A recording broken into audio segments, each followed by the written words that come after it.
দাজ্জাল আসার আগে ৩ বছর কি ঘটবে?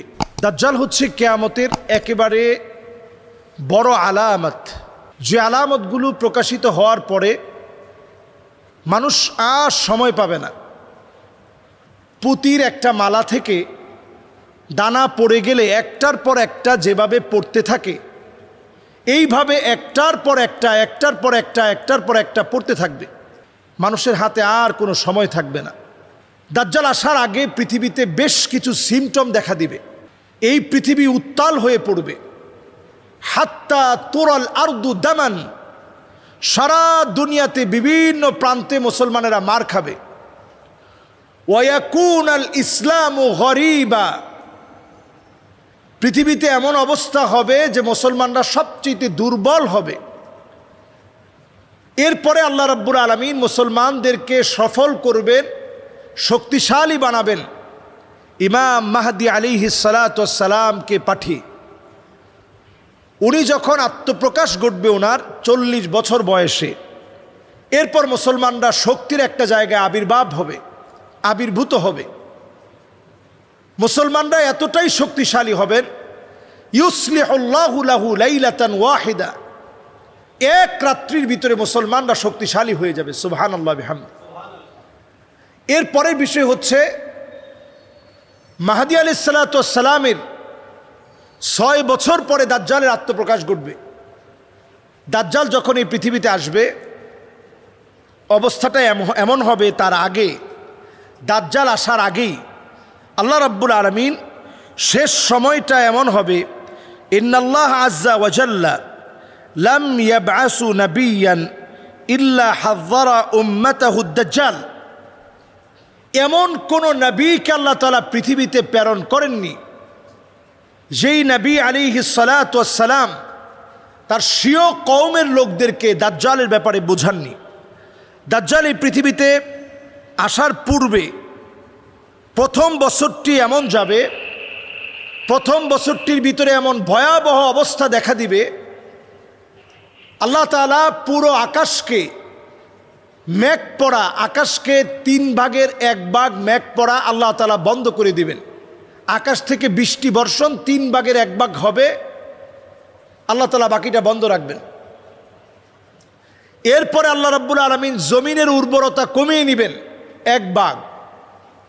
দ্বিতীয় বছর এমন হবে জমিনের উর্বরতা আল্লাহ রাব্বুল আলামিন 2 ভাগ, আল্লাহ রাব্বুল আলামিন জমিনের উর্বরতা কমিয়ে নেবেন। এরপরে আল্লাহ রাব্বুল আলামিন এমন একটা সময় দিবেন, জমিনের উর্বরতা পুরোপুরি কমে যাবে, দুর্ভিক্ষ দেখা দিবে। দাজ্জাল আসার পূর্বে ইবনে মাজাহ উনি হাদিসটি বর্ণনা করেছেন।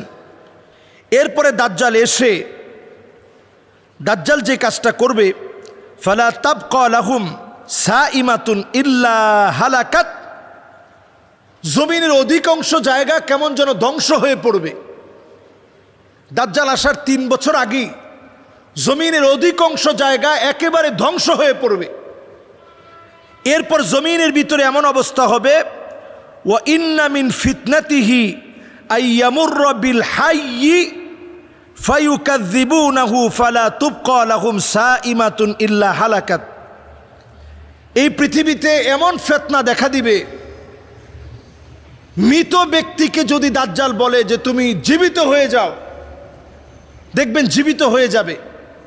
বর্তমানে এই বিষয়গুলোকে একেবারে হালকা করার জন্যে এআই প্রযুক্তি ব্যবহার করা হচ্ছে। আপনারা অনেকেই হয়তো বিষয়গুলো অনেকে জানেন, অনেকে জানেন না।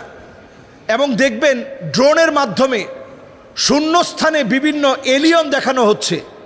এগুলো কিন্তু জিনদেরই বিভিন্ন আকৃতি, এলিয়ন বলে এগুলো হালকা করা হচ্ছে। দুষ্ট জিনদের বিভিন্ন আকৃতিকে এলিয়ন বলে এখন চালিয়ে দেওয়া হচ্ছে। এরপরে আসুন, দাজ্জালের 3য় বছরটা এত ভয়াবহ হবে, চতুর্দিকে দুর্ভিক্ষ লেগে যাবে। হাদিসের ভিতরে আসছে, ওয়া ইন্নাহু লা ইয়াবকা শাইউম মিনাল আরদ ইল্লা ওয়াতাআহু ওয়া যাহারা আলাইহি ইল্লা মক্কা ওয়াল মদিনা লা ইয়াতিহিমা মিন নাকাবিহিমা। নবী আলাইহিস সালাতু ওয়াস সালাম বলছেন, মক্কা মদিনা শূন্য হয়ে যাবে, এত ভয়াবহ পরিস্থিতি সৃষ্টি হবে, ক্ষুধার তীব্রতা এত বেড়ে যাবে, মানব শূন্যতা দেখা দিবে। সেই সময়ে দাজ্জালের হাতে থাকবে রিজিক। যে লোকটা দাজ্জালের কথা বিশ্বাস করবে সে রিজিক পাবে। সঙ্গে সঙ্গে সাহাবী প্রশ্ন করলেন, নবী তাহলে সে সময় ইমানদারদের কি অবস্থা হবে? নবীজি বললেন, ইমানদারদের খাদ্য হবে তাকবীর আল্লাহু আকবার। ইমানদারদের খাদ্য হবে তাকবীর আল্লাহু আকবার। ইমানদারদের খাদ্য হবে তাহমিদ আলহামদুলিল্লাহ। ইমানদারদের খাদ্য হবে জিকিরের মধ্যে আল্লাহ তাআলা ইমানদারদের খাদ্য রাখবেন। জিকিরের মধ্য দিয়ে ইমানদারদেরকে আল্লাহ তাআলা রিজিক দান করবেন। সুবহানাল্লাহ বিহামদি। এই সময়টা আমাদের কাছে আপনি যদি একটু চিন্তা করেন, বর্তমান সময়ে এআই প্রযুক্তির সময়ে ড্রোনের মাধ্যমে শূন্য স্থানে কত কিছু দেখানো হচ্ছে, নানাভাবে বিভিন্ন জায়গায় বিভিন্ন চিত্র ধারণ করা হচ্ছে, নানাভাবে বিভিন্ন জায়গায় বিভিন্ন দৃশ্য আমরা দেখতে পাচ্ছি। এমনকি আমরা চ্যাট জিপিটি, এই চ্যাট জিপিটির ভিতরে কিছুদিন আগেও তাকে প্রশ্ন করলে যে সবচেয়ে ভালো ধর্ম কোনটা, চ্যাট জিপিটি সে জবাব দিয়েছে, আমি যদি কোনো মানুষ হতাম তাহলে আমি ইসলামকে বেছে নিতাম। কিন্তু দেখেন চক্রান্ত কেমন। এখন আপনি চ্যাট জিপিটিতে যদি আপনি প্রশ্ন করেন সবচেয়ে শ্রেষ্ঠ ধর্ম কোনটি, চ্যাট জিপিটি সে উত্তর দিবে যে আমি হচ্ছি একটা রোবট, আমি তো একটা মেশিন, আমি তো ধর্ম নিয়ে কোনো কথা বলতে চাই না। তার মানে প্রত্যেকটা জায়গায় সুকৌশলে তারা আপনাদের মন, মাইন্ড, সেট আপ সবগুলোকে নিয়ে নেবে। আপনি ইউটিউবে যা দেখতেছেন আপনি দেখবেন ফেসবুকে ঠিক তাই আসছে। এমনকি অনেক সময় আপনি দেখতে যাচ্ছেন না, ফোনে আপনি সাথে রেখে আপনি হয়তো আপনার বন্ধুর সাথে বলছেন যে আসলে আমার বুকটা ব্যথা করতেছে, আসলে ডাক্তার দেখানো দরকার, এরকম কথাবার্তা চালাচ্ছেন। একটু পরে আপনি ঢুকবেন, দেখবেন অনলাইনে বিভিন্ন বিজ্ঞাপন আপনার চোখে পড়তেছে যে আপনার বুকে ব্যথা করতেছে, আপনি এই ওষুধটা খেতে পারেন, এটা খুব কার্যকরী ঔষধ। তার মানে আপনাকে টোটালি এখন কিন্তু নিয়ন্ত্রণ করা হচ্ছে অ্যালগরিদমের এই যুগে। অ্যালগরিদম ছাড়া এখন বর্তমানে কোনো প্রযুক্তি কল্পনা করা যায় না। এই সময়ে আপনার কোনো প্রাইভেসি বলতে কিছু নাই। সুতরাং বাঁচার জন্য দাজ্জালের ফিতনা থেকে এই যে জুমাবারে সূরা কাহাফ পড়ুন, প্রতিনিয়ত 10টা আয়াত সূরা কাহাফের তেলাওয়াত করার চেষ্টা করেন। আমরা ইনশাআল্লাহ দাজ্জালের যে ফিতনাগুলো আমরা এখন শুনছি, জানছি, এগুলো যেন মাইক থেকে বলা বন্ধ না হয়ে যায়। নবী আলাইহিস সালাতু ওয়াস সালামের সেই বিখ্যাত বিষয় যেটা আমাদের প্রত্যেকের প্রচারে রাখা দরকার।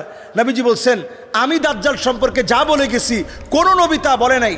দাজ্জাল হচ্ছে আওয়ার, দাজ্জাল হচ্ছে তার এক চোখ টেরা থাকবে, অন্ধ থাকবে, ফুলা ফাপা নষ্ট থাকবে। আমি আল্লাহ রাব্বুল আলামিনের নবী মুহাম্মদ সাল্লাল্লাহু আলাইহি সাল্লাম যেভাবে সতর্ক করেছি, এই সতর্ক দুনিয়ার কেউ করেনি। আমি তোমাদেরকে সতর্ক করে গেলাম, আমার আল্লাহ তিনি আওয়ার নয়, আমার আল্লাহ তিনি অন্ধ নন। এজন্য আমরা দাজ্জালের বিষয় যেদিন মাইক থেকে বলা বন্ধ হয়ে যাবে তখন দাজ্জাল আসার সময়টা চলে আসবে। বর্তমানে এই সময়ে দাজ্জালের ব্যাপারে আমরা তেমন কোনো কথা বলিও না, আমরা শুনিও না এবং চেষ্টাও করি না।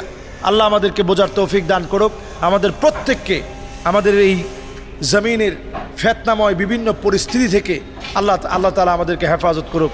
আসসালামু আলাইকুম ওয়া রাহমাতুল্লাহি ওয়া বারাকাতুহু।